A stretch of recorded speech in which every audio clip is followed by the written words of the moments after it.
स्वागत है। यज्ञ से उत्पन्न याज्ञसेनी कृष्ण तुम्हारा अभिवादन करता है।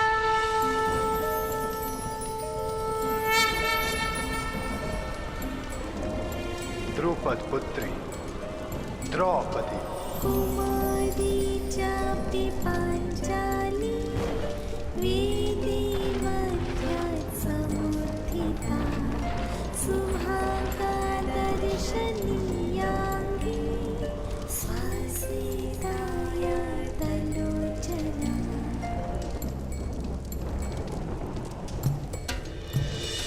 मेरी पुत्री द्रौपदी,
पिताश्री,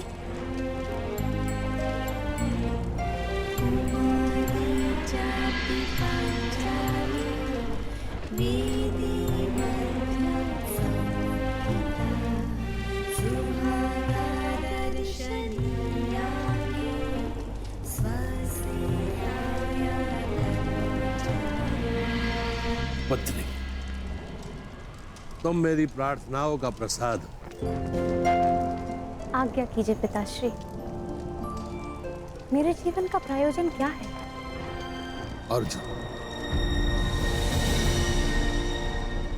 वो अर्जुन जो मेरे सबसे परम शत्रु द्रोण की सबसे बड़ी शक्ति,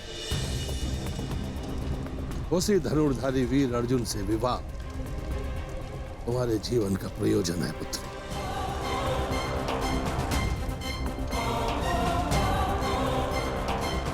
ताकि मेरा घोर शत्रु द्रोण अपना सबसे घनघोर अस्त्र खो बैठे।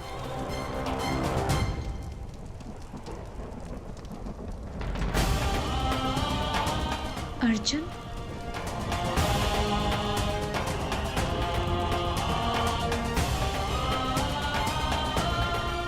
महाराज,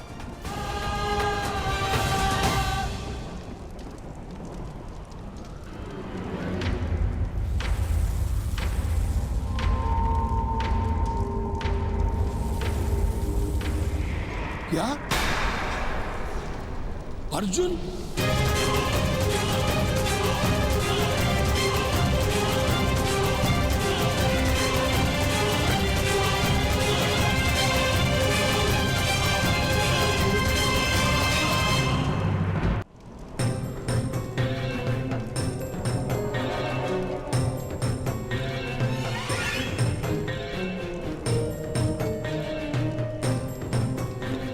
वसुदेव,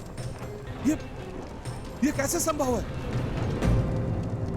वारणावर्त के जिस भवन में पांडव निवास कर रहे थे, वो अग्नि को भेंट चढ़ गया।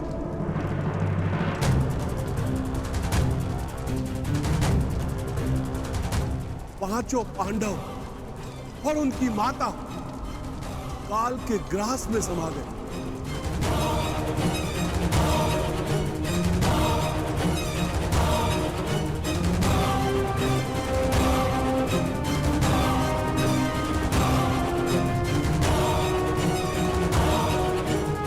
जिस अर्जुन से विवाह के लिए मैंने एक पुत्री की कामना की थी,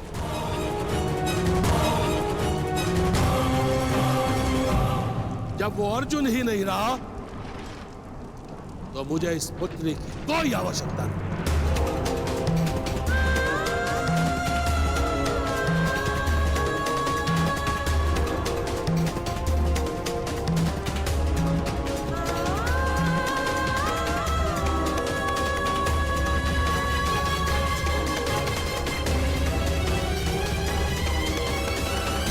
कृष्णदम, तुम शीघ्र मेरे साथ चलो पुत्र।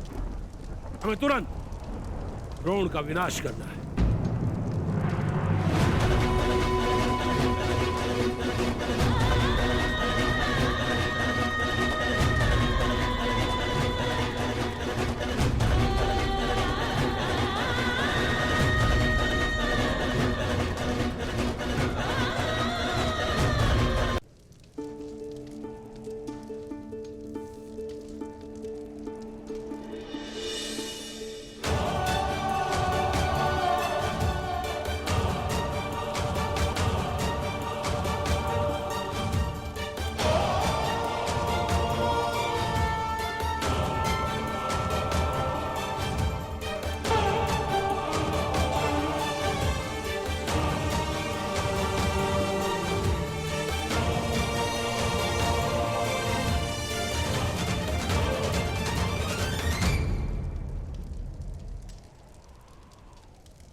मेरा स्मरण करोगे ना पुत्र?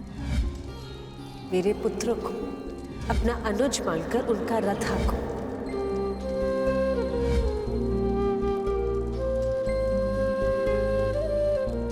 मेरे पुत्र को तुम्हारे सहायता की आवश्यकता है। ऐसा प्रतीत हो रहा है कि रक्त के संबंध से भी अधिक गहन संबंध है तुम्हारे साथ।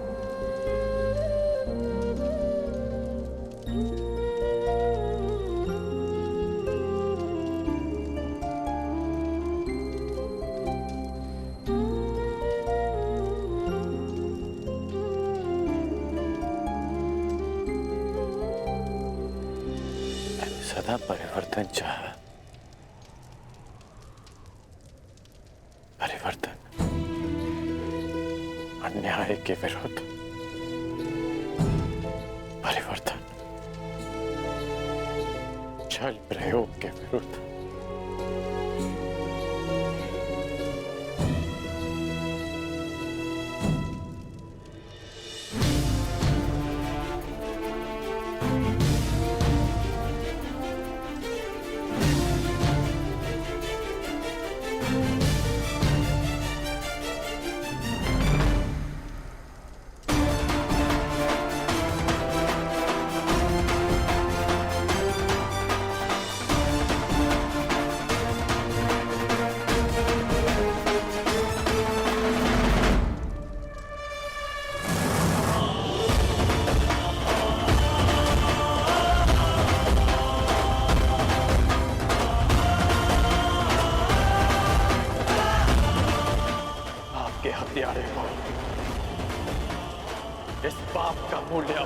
चुकाना होगा इस षड्यंत्र के सूत्रधार को। अवश्य दंड मिलेगा और वो दंड मैं दूंगा, मैं दूंगा।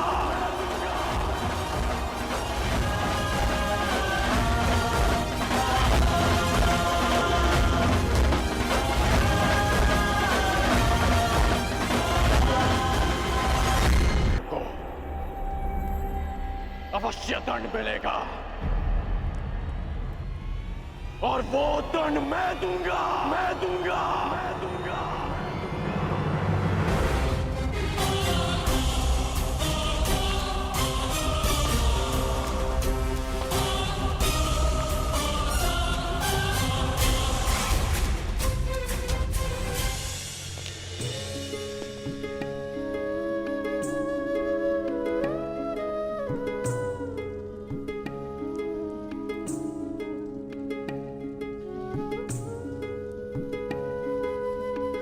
जो संसार में आता है उसके जीवन का कारण और निवारण स्वयं नियति चुनती है।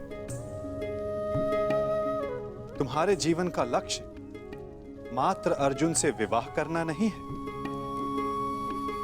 परंतु उससे बहुत ऊंचा है। तुम्हें तो इतिहास की धारा का मार्ग बदलना, एक महान शांति का कारण बनना है। तुम अग्नि से उत्पन्न हुई, अग्नि से जन्मी हो, परंतु कोई और भी है जिन्हें अग्नि छू भी नहीं पाई।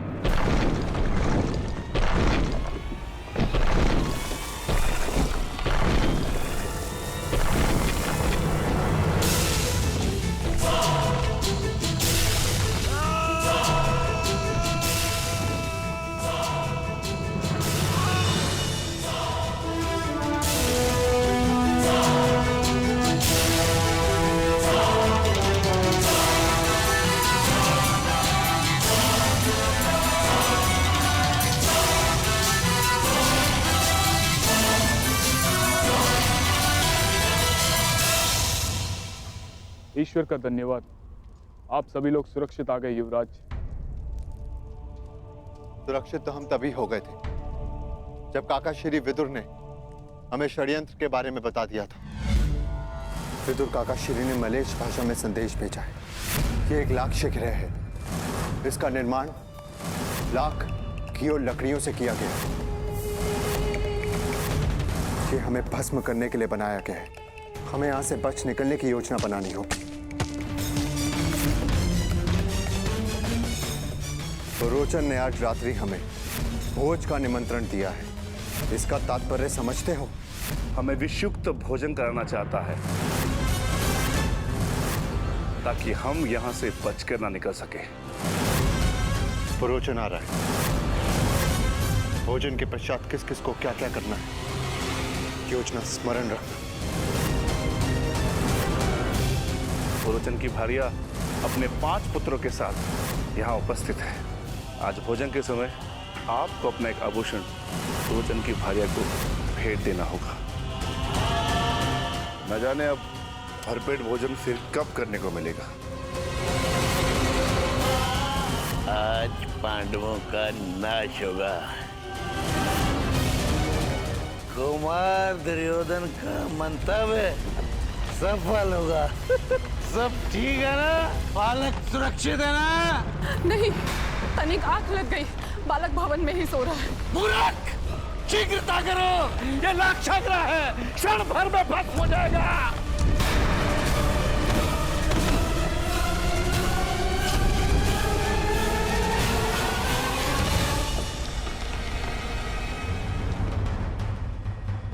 किस ओर युवराज? हस्तिनापुर। नहीं, हस्तिनापुर से कहीं दूर। क्यों माता? हमें शीघ्र ही हस्तिनापुर पहुंचना चाहिए, नहीं तो सब समझेंगे कि हम काल में समा गए। अच्छा है ना? मैं भी यही चाहती हूँ कि सब यही समझे। बार बार तुम्हारे प्राणों पर आक्रमण तो रुकेगा। परंतु माता, दुर्योधन ने हमारी हत्या का प्रयास किया है। और वो राजा बनने के लिए कोई चक्र रचता जा रहा है। हमें उससे प्रतिकार लेना ही होगा। उसके प्रतिकार के पश्चात वो फिर तुम पर प्रहार करेगा। मेरे पुत्र राजा ना बने ये मुझे स्वीकार है, परंतु तुम्हारे प्राण की हानि नहीं। हमें वन जीवन का अभ्यास है ना, हम वही रह लेंगे। तुम पांचों भाइयों में प्रेम बना रहेगा, किसी की घृणा, किसी का विद्वेष नहीं।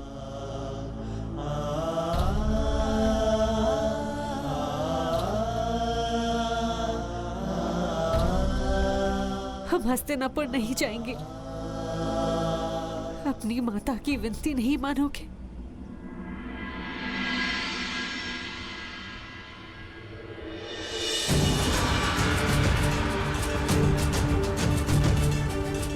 माता विनती नहीं, आदेश करती है माता श्री। हस्तिनापुर तो क्या, आपकी प्रसन्नता के लिए संसार भर का राज्य त्याग सकते हैं हम हस्तिनापुर नहीं जाएंगे।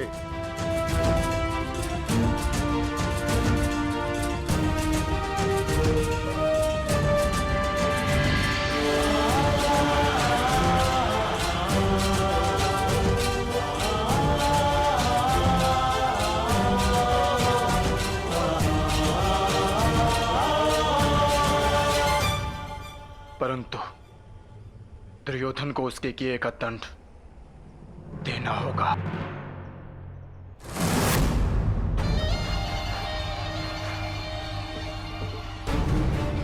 आनंद आ गया, आनंद आ गया मामा श्री। हमारी पांचों बाधाएं एक साथ समाप्त हो गई, एक साथ समाप्त हो गई। हाँ मेरे होने वाले सम्राट।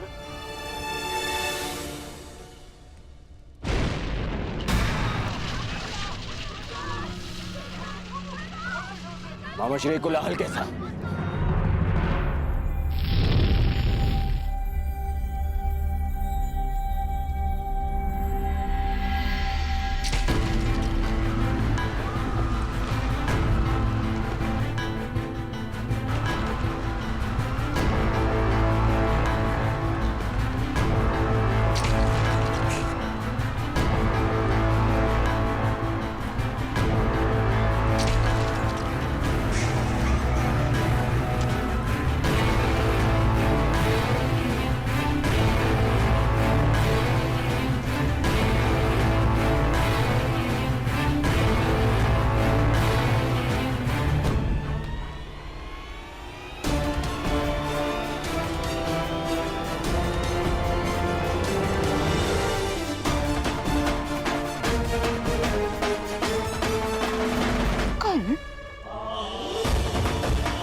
एक अग्नि तुमने लगाई और एक मैंने।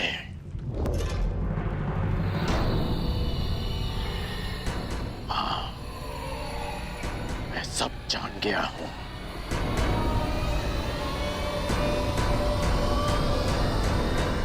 अब क्या करोगे? मुझे भी जला दोगे जैसे पांडवों और कुंती माता को जला दिया?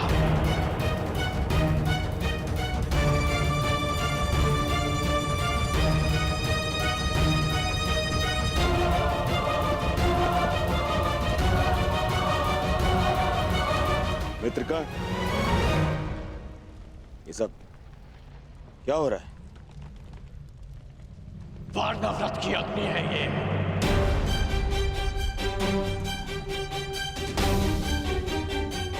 जो हस्तिनापुर तक आ पहुंची।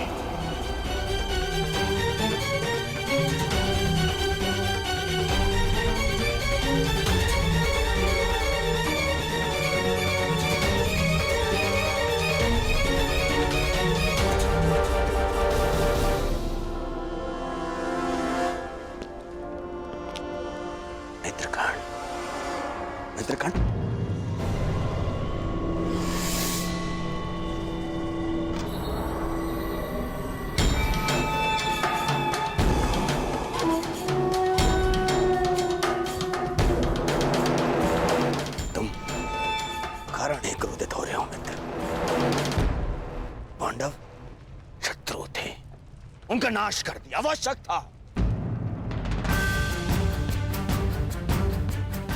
तुम्हारे शत्रुओं का नाश करने के विरुद्ध न मैं कल था और न मैं आज हूं, परंतु कायरों के बातें कुचक्र रचने के विरुद्ध मैं सदा से हूं और सदा रहूंगा।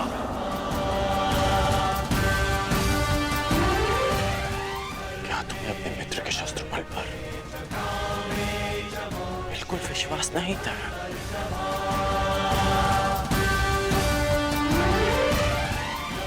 तुम केवल अपने शत्रुओं को युद्ध के लिए ललकारते, और मैं स्वयं तुम्हारे लिए उन्हें पराजित करके उन्हें तुम्हारे चंडों में प्रस्तुत कर देता।